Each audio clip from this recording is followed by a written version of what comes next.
In this video, we'll explore the powerful tool authors use to convey their position or view on a topic, tone. When we speak to other people, we use tone to express our feelings about what we're saying in words we use, in our expressions, and in our body language. Likewise, authors employ the same use of tone, only they do so using only words and phrases, details and examples, and also evidence. The tone of a sentence, a paragraph, a subsection, a chapter, a novel, a poem, whatever you're reading, can typically be expressed in a single descriptive word. Here are a few common words that are used to express tone. Take a minute and look them over.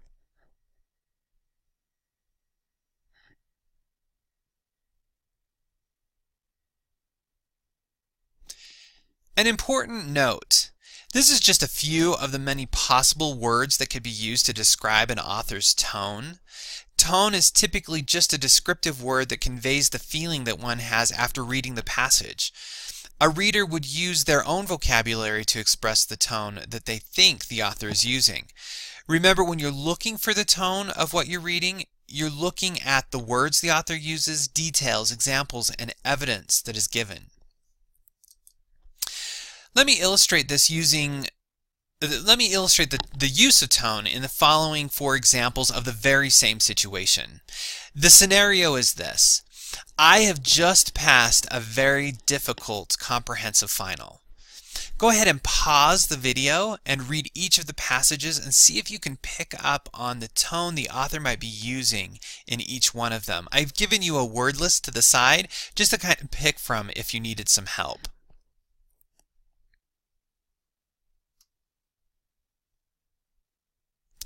Let's go through each one of these together. Let's read the first passage. I took my comprehensive chemistry final yesterday and answered 48 out of 50 questions correctly. The result was a solid A on the final.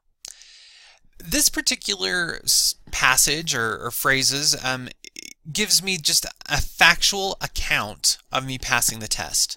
There's no language that appears to be emotionally driven, so I would say that the tone would be objective, neutral, or factual. Notice how I used more than one word. Like, I could say it's objective, but you might say it's neutral, or you might say it's factual.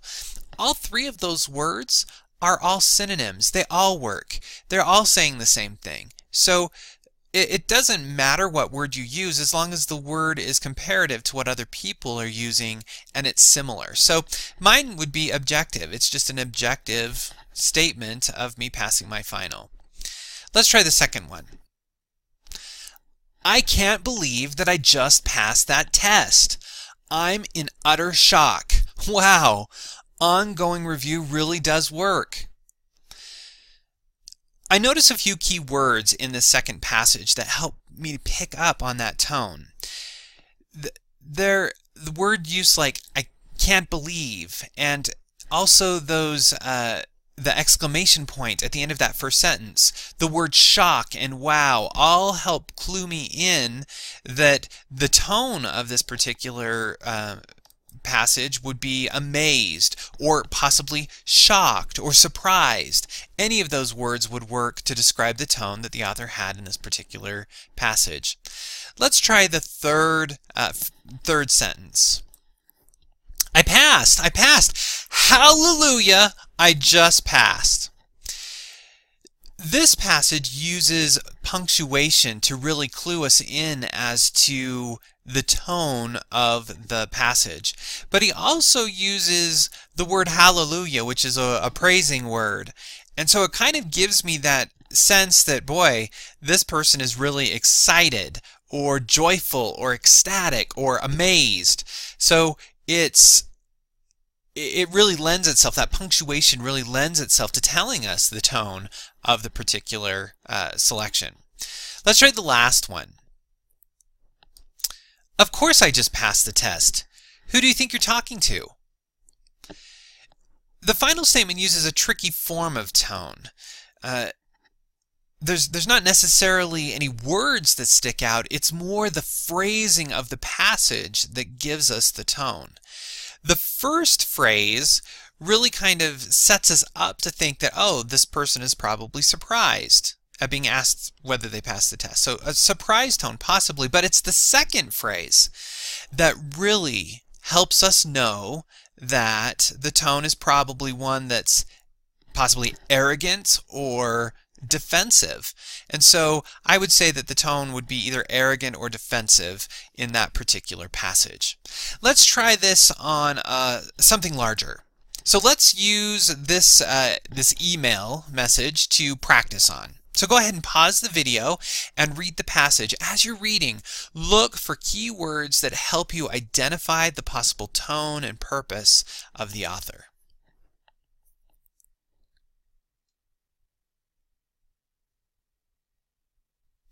As you read, did you see words or phrases that gave you clues about the tone?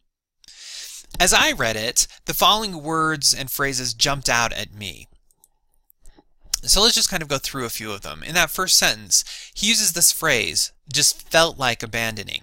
So that kind of is giving me the, like, oh, this guy, okay, something's up with this guy. Then in the next sentence, he used the word degenerates. Ooh, that's kind of a harsh word. But then he followed it up by lame excuses. So I can definitely tell that this person is annoyed by something. Later on, he goes on, he's talking in that next sentence about people not saying that they weren't informed, but he was the trainer, and so he uses this example of they were probably checking their cell phones versus listening to the policy. So again, that's kind of like okay, this guy is really annoyed. Then that last sentence, and the very last thing, he's like, summarize it for you, as most of you probably can't or won't read it. Again, that's almost like he's being sarcastic, so he's annoyed and sarcastic. And then in that next sentence, he says, you know, he's summarizing, he's like, if not, you're fired. So not only is he annoyed, he's almost angry and threatening.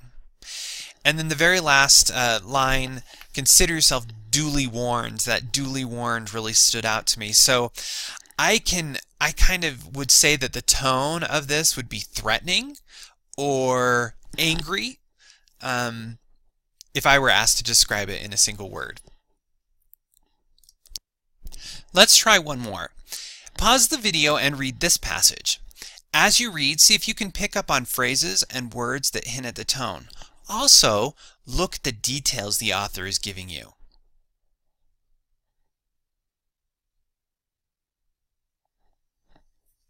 So there are a couple of things that stood out to me as I read the passage. Let's start with the words and phrases. This article is talking about why dogs are good pets and cats are not. So let's look at the words that the author uses to describe dogs. Great. Hundreds of reasons, a little hyperbole there. Superior, incredibly loyal, genuinely happy, happy bark, warm lick, excited to see you dance. Dogs are superior, faithful and reliable friend. Now let's take a look at the words that the author uses to describe cats. Unlike their feline counterparts that tend to be pretentious and moody, dull and lazy, cats, well, we all know what they're like. Seek out humans if they need something. Devising methodical ways to torment. Annoyed. Enslaved. Picky demands. Feline dictator. Are you seeing anything? You should be seeing that the author is only giving you positive details related to dogs and negative details related to cats. This is what we would call a bias. A bias is a strong tendency or inclination to favor something over something else. Oftentimes, bias is associated with race, political affiliation, or related to a controversial issue. For example, not a controversial issue, but I'll give you an example from my own life. I have a bias towards a specific restaurant's tacos. For me, no other taco is quite as good as the taco that I can get at this particular restaurant. So I have a bias against all other taco places. and a bias for this specific restaurant's taco. In this passage that we just read, the author has a strong bias that is, you got it, in favor of dogs, and he has a bias against cats. So you're probably wondering, what does bias has to do with tone? Well, it helps us know that the tone and purpose the author has is going to be slanted or skewed. Take a minute and see if you can come up with what you think the tone might be.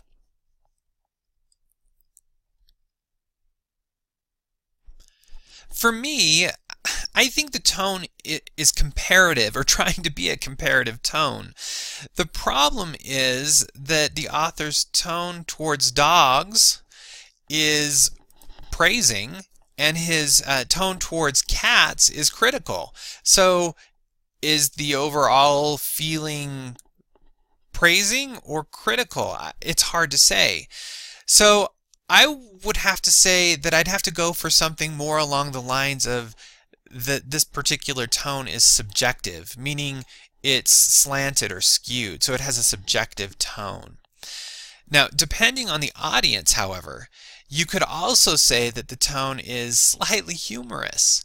He does describe cats in a rather funny way, using words like enslave, feline dictator, or that phrase, cats, well, we all know what they're like. To me, it depends on what the purpose was that the author had. If it was for entertainment purposes, like he was writing this to as part of a speech to a dog lovers association, it'd probably be funny. So that's tone. That's author's tone. Next time you're reading something, stop and look at the phrases, the words, and the details that the author gives you, and see if you can describe the tone of the passage in a single word. And until next time, happy reading.